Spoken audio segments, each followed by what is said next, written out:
और विश्व भर में फैले भगवान बुद्ध के अनुयायियों को बुद्ध पूर्णिमा की वैशाख उत्सव की बहुत बहुत शुभकामनाएं। ये मेरा सौभाग्य है कि मुझे पहले भी इस पवित्र दिन पर आपसे मिलने, आप सभी से आशीर्वाद लेने का अवसर मिलता रहा है।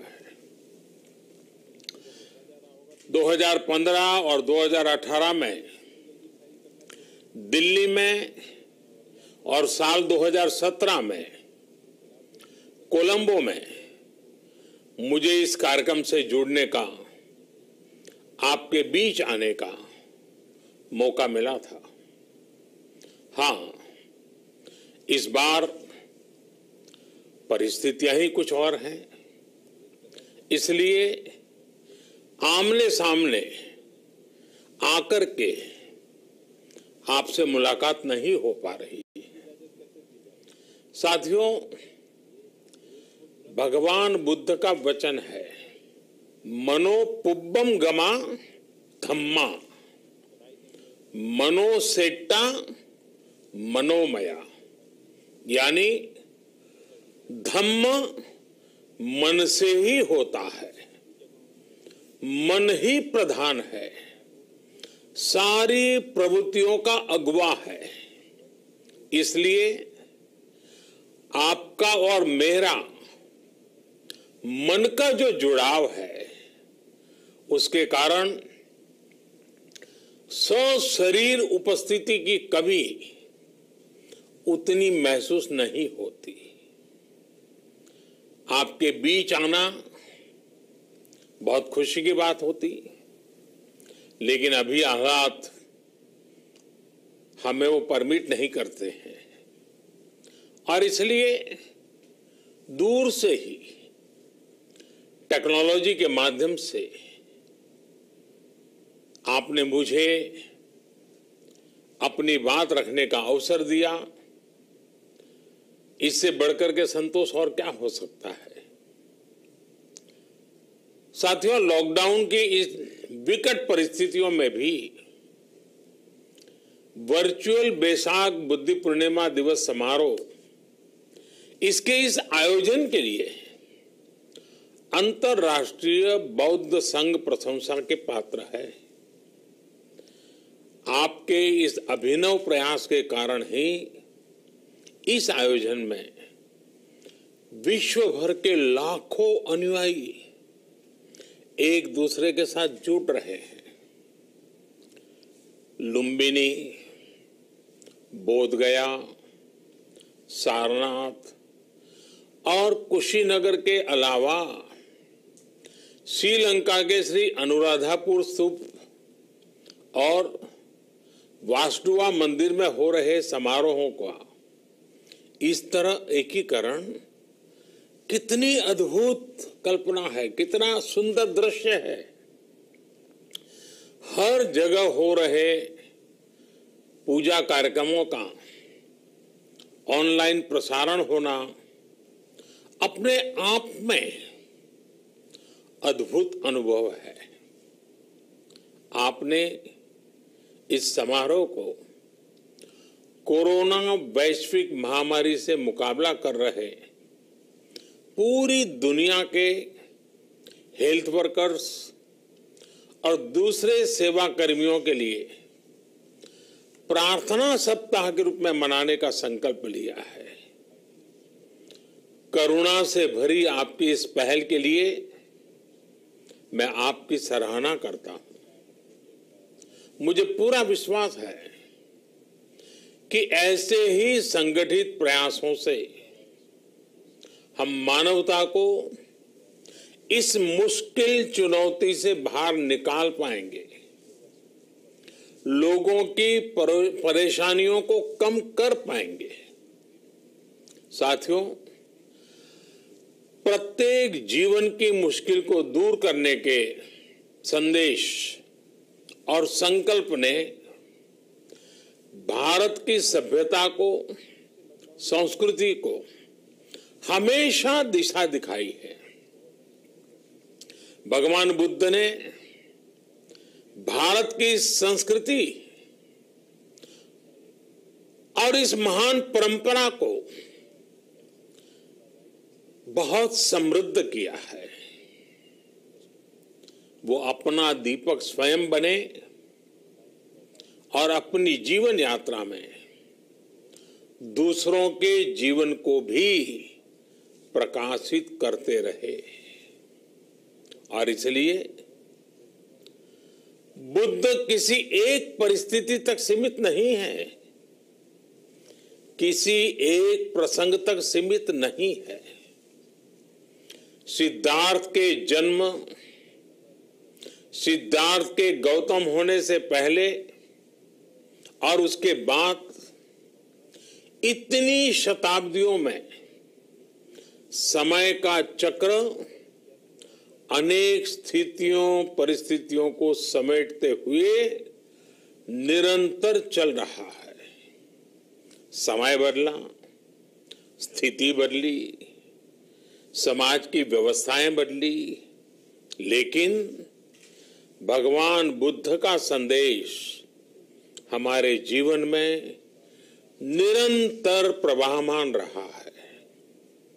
ये सिर्फ इसलिए संभव हो पाया है क्योंकि बुद्ध सिर्फ एक नाम नहीं है, बल्कि एक पवित्र विचार भी है। एक ऐसा विचार जो प्रत्येक मानव के हृदय में धड़कता है, मानवता का मार्गदर्शन करता है। बुद्ध त्याग और तपस्या की सीमा है। बुद्ध सेवा और समर्पण का पर्याय है। बुद्ध मजबूत इच्छा शक्ति से सामाजिक परिवर्तन की पराकाष्ठा है। बुद्ध वो है जो स्वयं को तपाकर, स्वयं को खपाकर, खुद को न्योछावर करके पूरी दुनिया में आनंद फैलाने के लिए समर्पित है। और हम सभी का सौभाग्य देखिए, इस समय हम अपने आसपास ऐसे अनेकों लोगों को देख रहे हैं जो दूसरों की सेवा के लिए, किसी मरीज के इलाज के लिए, किसी गरीब को भोजन कराने के लिए, किसी अस्पताल में सफाई के लिए, किसी सड़क पर कानून व्यवस्था बनाए रखने के लिए 2400 घंटे काम कर रहे हैं। भारत में, भारत के बाहर ऐसा प्रत्येक व्यक्ति, विश्व के हर कोने में ऐसा प्रत्येक व्यक्ति अभिनंदन का पात्र है, नमन का पात्र है।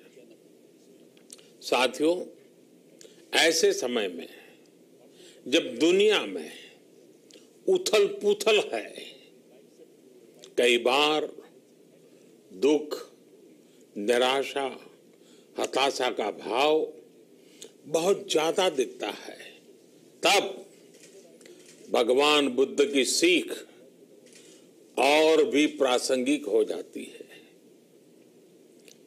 भगवान बुद्ध कहते थे कि मानव को निरंतर ये प्रयास करना चाहिए कि वो कठिन स्थितियों पर विजय प्राप्त करे, उनसे बाहर निकले। थक कर रुक जाना ये विकल्प नहीं हो सकता। आज हम सब भी एक कठिन परिस्थिति से निकलने के लिए निरंतर जुटे हुए हैं, साथ मिलकर काम कर रहे हैं। भगवान बुद्ध के बताए 4 सत्य यानी दया, करुणा, सुख दुख के प्रति समभाव और जो जैसा है उसको उसी रूप में स्वीकारना, ये सत्य निरंतर भारत भूमि की प्रेरणा बने हुए है। आज आप भी देख रहे हैं कि भारत निस्वार्थ भाव से बिना किसी भेद के अपने यहां भी और पूरे विश्व में कहीं भी संकट में घिरे व्यक्ति के साथ पूरी मजबूती से खड़ा है। लाभ हानि, समर्थ असमर्थ से अलग हमारे लिए संकट की ये घड़ी सहायता करने की है। जितना संभव हो मदद का हाथ आगे बढ़ाने की है। यही कारण है कि विश्व के अनेक देशों ने भारत को इस मुश्किल समय में याद किया और भारत ने भी हर जरूरतमंद तक पहुंचने में कोई कसर नहीं छोड़ी है। भारत आज प्रत्येक भारतवासी का जीवन बचाने के लिए हर संभव प्रयास तो कर ही रहा है, अपने वैश्विक दायित्वों का भी उतनी ही गंभीरता से पालन कर रहा है। साथियों, भगवान बुद्ध का एक एक वचन, एक एक उपदेश मानवता की सेवा में भारत की प्रतिबद्धता को मजबूत करता है। बुद्ध भारत के बोध और भारत के आत्मबोध दोनों का प्रतीक है। इसी आत्मबोध के साथ भारत निरंतर पूरी मानवता के लिए, पूरे विश्व के हित में काम कर रहा है और करता रहेगा। भारत की प्रगति हमेशा विश्व की प्रगति में सहायक होगी। साथियों, हमारी सफलता के पैमाने और लक्ष्य दोनों समय के साथ बदलते रहते हैं, लेकिन जो बात हमें हमेशा ध्यान रखनी है वो ये कि हमारा काम निरंतर सेवा भाव से ही होना चाहिए। जब दूसरे के लिए करुणा हो, संवेदना हो और सेवा का भाव हो तो ये भावनाएं हमें इतना मजबूत कर देती हैं कि बड़ी से बड़ी चुनौती से आप पार पा सकते हैं। सुप्पबुद्धम पबुज्जन्ति सदा गौतम सावका, यानी जो दिन रात हर समय मानवता की सेवा में जुटे रहते हैं वही बुद्ध के सच्चे अनुयायी हैं। यही भाव हमारे जीवन को प्रकाशमान करता रहे, गतिमान करता रहे।